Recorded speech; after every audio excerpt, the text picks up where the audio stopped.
Queridos amigos, sejam bem-vindos ao canal Videira Espírita. Meu nome é Cristina Brito e este é o programa Projeto 15 Minutos, o Evangelho segundo o Espiritismo. Aqui, diariamente, estudamos a terceira obra básica da doutrina espírita codificada por Allan Kardec, o Evangelho segundo o Espiritismo. Estamos vendo atualmente o capítulo de número 13, cujo título é Que a vossa mão esquerda não saiba o que dá a vossa mão direita. Estamos no item hoje 14, a última parte do capítulo que trata de instruções dos espíritos. Estamos vendo algumas mensagens que tratam sobre a beneficência. Ontem vimos uma mensagem do Espírito Cáritas e hoje vamos ver no item 14 outra mensagem do Espírito Cáritas. Cáritas, que foi mártir do cristianismo primitivo. Essa mensagem foi recebida também, como a de ontem, em Lyon, 1861. Então, Cáritas vai continuar nos falando sobre a beneficência, sobre a caridade.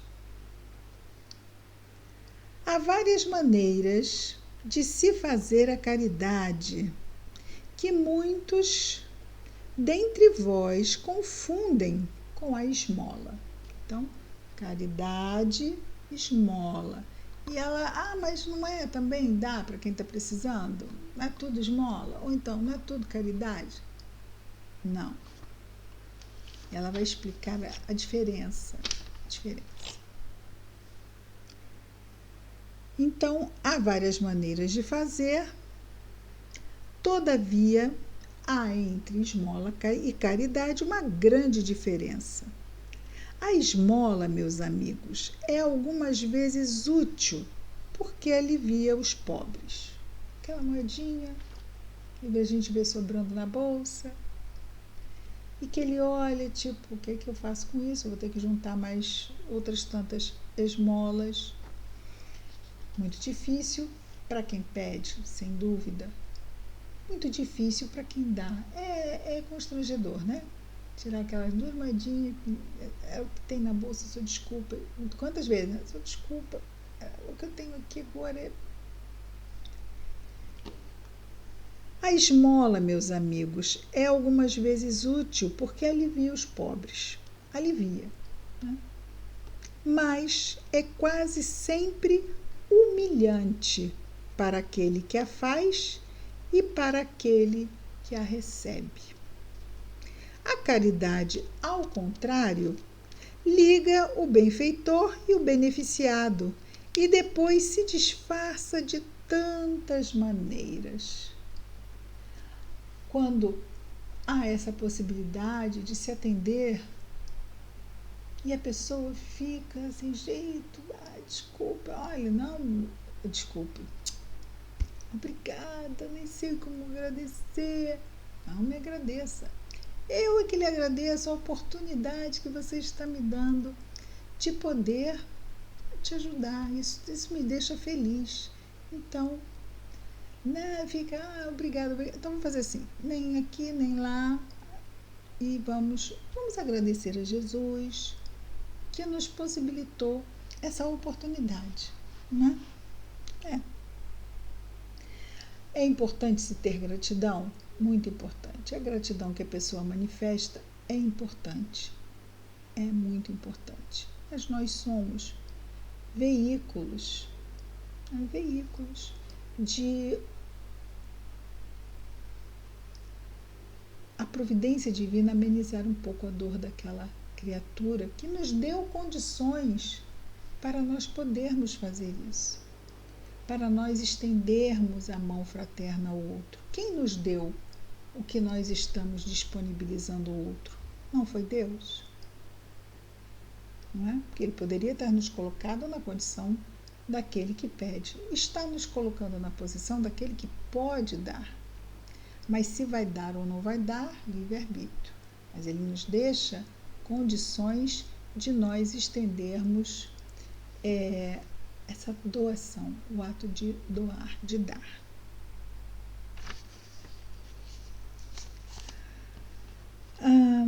Pode-se ser caridoso mesmo com os parentes, com os amigos, então não apenas com pessoas desvalidas na rua. Podemos também ser caridosos com parentes, com amigos, sendo indulgentes. Então não é só aquela questão de dar dinheiro, ser caridoso. E aí ele vai explicar como poderia, vai dar uns exemplos, não é?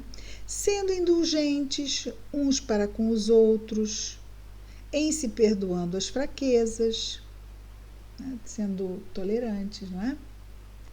Em tendo cuidado para não ferir o amor próprio de ninguém. Eu fui lá mesmo, botei o dedo na ferida. Isso não é caridoso. Porque eu gosto daquele. Não, isso também não é caridoso. Aquele apertãozinho, também não. Para vós espíritas, em vossa maneira de agir, então, para nós espíritas, como poderemos ser caridosos? Em nossa maneira, no caso ela diz, em vossa maneira de agir para com aqueles que não pensam como vós. É uma forma, uma possibilidade também de exercermos a caridade. Como? Em conduzindo os menos esclarecidos a crerem. A gente não conduz ninguém a crer, né? Aqui é uma forma, uma expressão. Nós vamos conduzir as pessoas na evangelização, na reunião pública, né, nos grupos de estudo, a terem condições de, entendendo, crerem. Mas nós não vamos ter o poder de fazer ninguém crer, não é? É a própria pessoa que, através do que recebe como conhecimento, ela começa a entender e dado com o quê? Com esse mesmo sentimento de quem faz o bem, sem olhar a quem e sem cobrança. E a nossa Caritas continua. Em conduzindo os mesmos menos esclarecidos a crerem, e isso sem os chocar, sem contradizer as deles, não é? Convicções, mas os conduzindo muito suavemente às vossas reuniões, onde poderão nos ouvir, ou seja, aquelas reuniões espíritas, onde os espíritos se manifestavam, e onde saberemos encontrar a brecha do coração por onde devemos penetrar. Eis um aspecto da caridade. Então, vejamos. Hoje, nas casas espíritas, não existem os espíritos ficarem dando consulta, não é? Falando com as pessoas, buscando ostensivamente brechas no coração, mas sejam nas reuniões públicas, seja na evangelização infantil, seja no atendimento fraterno, seja mesmo na recepção. Os bons espíritos estão sempre conosco, nos intuindo. A melhor palavra, é claro que temos que conhecer minimamente, não é? Evangelho e doutrina, minimamente é diferente para cada uma dessas funções e foco, né, em como cada uma desenvolve esse esclarecimento através do Evangelho, através da doutrina. E os bons espíritos ali estão permeando os seus pensamentos com os nossos. Então, hoje já não se dá mais de forma ostensiva, mas, mesmo assim, os espíritos estão ali para nos ajudar e nós termos a melhor palavra naquele momento, um exemplo, uma ideia. O trabalho do bem nunca é solitário. Mesmo que aparentemente a pessoa aqui no plano físico esteja sozinha, ela não está sozinha. O trabalho do bem sempre é feito em equipe. Não falei em grupo, né? Falei em equipe, porque existe esse sentido de cada um fazer aquela sua parte importante dentro do trabalho. Nosso espírito Cáritas continua dizendo: saberemos encontrar uma brecha do coração por onde devemos entrar, eis um aspecto da caridade. Então é como se vamos buscar ajudar, nada de querer impor ideias, mas buscar levar as ideias de uma forma que a pessoa possa recebê-la sem se sentir mal, sem não, tem que ser do nosso jeito. Vamos usar assim, chamar de espírito, mas você chama de quê? Eu chamo de seres de luz. Tá bom? Seres de luz. É certo que nem todos os espíritos são seres de luz. Amigos espirituais, vamos chamar assim, né? Vocês chamam amigos espirituais, é estranho, você chama como seres de luz, aí fica melhor que seres de luz. Porque os seus seres de luz e amigos espirituais é a mesma coisa. É a mesma coisa? É a mesma coisa. Aí a gente vai conversando com entendimento, né? Com, vamos dizer assim, paciência, com esforço em achar a melhor forma de se expressar. Aquele se chama tato fraterno. Eis um aspecto da caridade.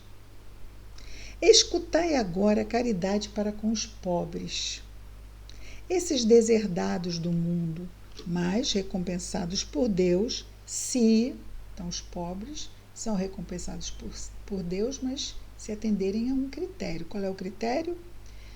Se sabem aceitar suas misérias sem as murmurar, sem ficar falando mal delas, o que depende de vós. Olha, aqui o Espírito Caridade faz uma ponte entre aquele que não tem e aquele que tem.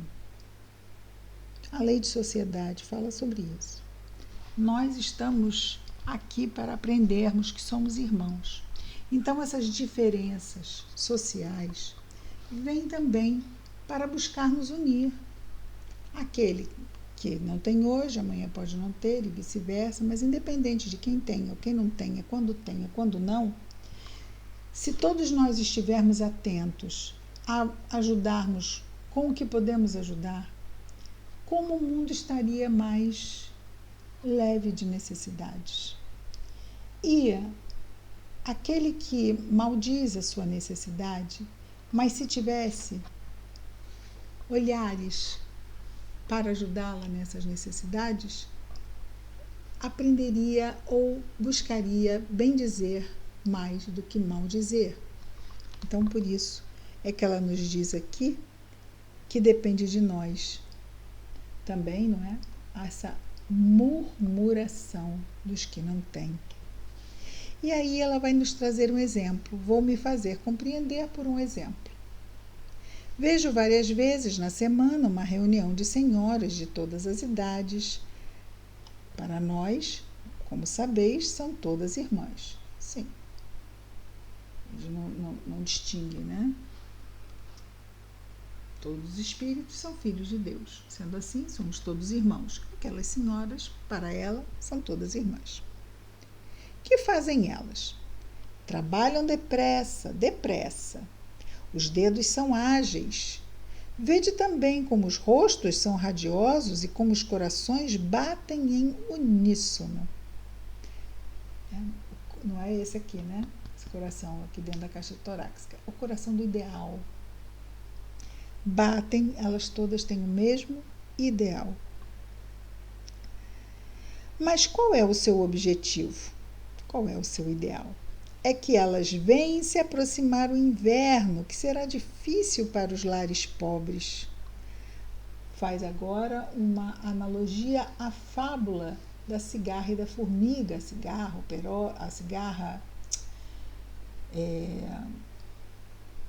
irresponsável, não pensava no inverno, só queria cantar no verão. Já a formiga, muito operosa, aguardava no verão para poder ter provisão no inverno. Então ela fala: as formigas não puderam amontoar durante o verão os grãos necessários à provisão. Então não são não passarão necessidade no inverno porque não trabalharam no verão. Porque não deu nem direito para se sustentar no verão. O que dirá guardar para o inverno? E a maior parte de seus pertences, porque vão ficar comprometidos aqui com as dívidas, não é? Porque não conseguem dar conta, será empenhada. E antigamente era muito rígido, não é? Se as pessoas não pagavam, mesmo que o que elas tivessem fosse para todos sem valor, mas era tirado delas, era tirado tudo delas. As pobres mães se inquietam e choram pensando nas criancinhas que neste inverno terão frio e fome. Mas paciência, pobres mulheres. Deus inspirou a mulheres mais afortunadas do que vós. Elas estão reunidas e vos confeccionarão roupinhas. Depois, num desses dias, quando a neve tiver coberto a terra, e murmurardes, ou seja, e reclamardes, dizendo: Deus não é justo, porque é a vossa palavra habitual, a vós que sofreis, então vereis aparecer um dos filhos dessas boas trabalhadoras que se constituíram em operárias dos pobres. Sim, é para vós que elas trabalham assim, e vossa murmuração se mudará em bênçãos, porque no coração dos infelizes o amor segue de perto com o ódio. Isso é uma reflexão social muito importante, aliás, até bem atual. Como é preciso a todas essas trabalhadoras um encorajamento. Vejo as comunicações dos bons espíritos lhes chegar de todas as partes. Os homens que fazem parte dessa sociedade trazem também seu concurso. Então, as comunicações chegam de todas as partes, elas devem ter alguma ligação com pessoas espíritas, não é? Que encaminham a elas comunicações.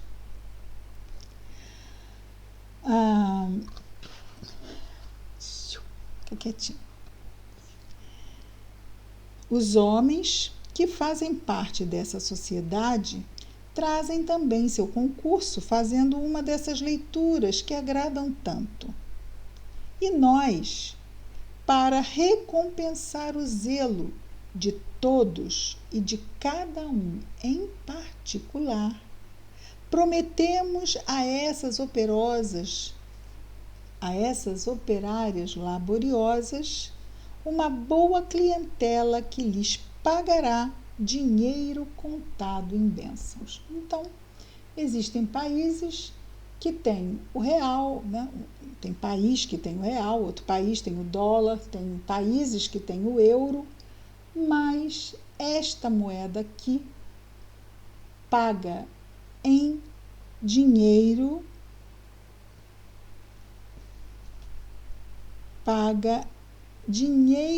contado em bênçãos. Então, o nome desta moeda é bênção.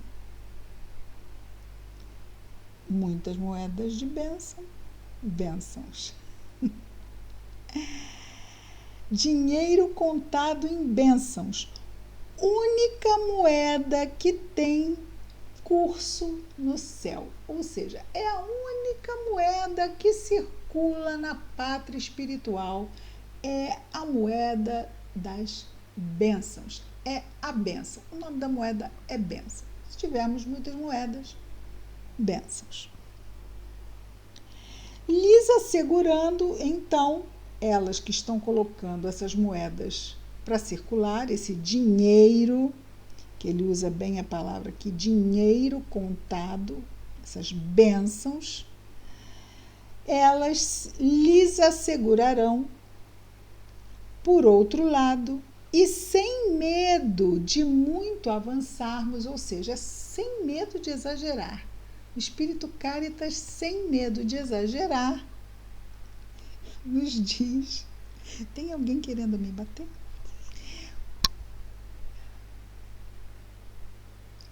Vamos concluir. Lhes assegurando, por outro lado, e sem medo de muito avançarmos, ou seja, sem medo de exagerar, que ela, a bênção, não lhes faltará. E é claro que vamos ter que reler para termos uma ideia de início, meio e fim, né? Devido às interrupções felinas. Vejamos aqui. Como é preciso a todas essas trabalhadoras um encorajamento, vejo as comunicações dos bons espíritos lhes chegar de todas as partes. Os homens que fazem parte dessa sociedade trazem também seu concurso fazendo uma dessas leituras que agradam tanto. E nós, para recompensar o zelo, o cuidado de todos e de cada um em particular, prometemos a essas operárias laboriosas uma clientela que lhes pagará dinheiro contado em bênçãos, única moeda que tem curso no céu, lhes assegurando, por outro lado, e sem medo de muito avançarmos, que ela não lhes faltará. Porque é a moeda que circula. Se eu coloco uma moeda aqui, ela circula e volta mais à frente para mim, porque é uma moeda que circula, como todas. Então, é o nosso capital de giro, é a caridade, que nos retorna sempre como bênçãos certas. Passamos de muito hoje os 15 minutos, eu peço desculpas, mas como cortar a mensagem de Cáritas ao meio ou como não comentá-la minimamente. Mas peço principalmente desculpas pelas interrupções felinas. Amanhã estaremos de volta com mais um programa Projeto 15 Minutos, o Evangelho segundo o Espiritismo. Muita paz a todos.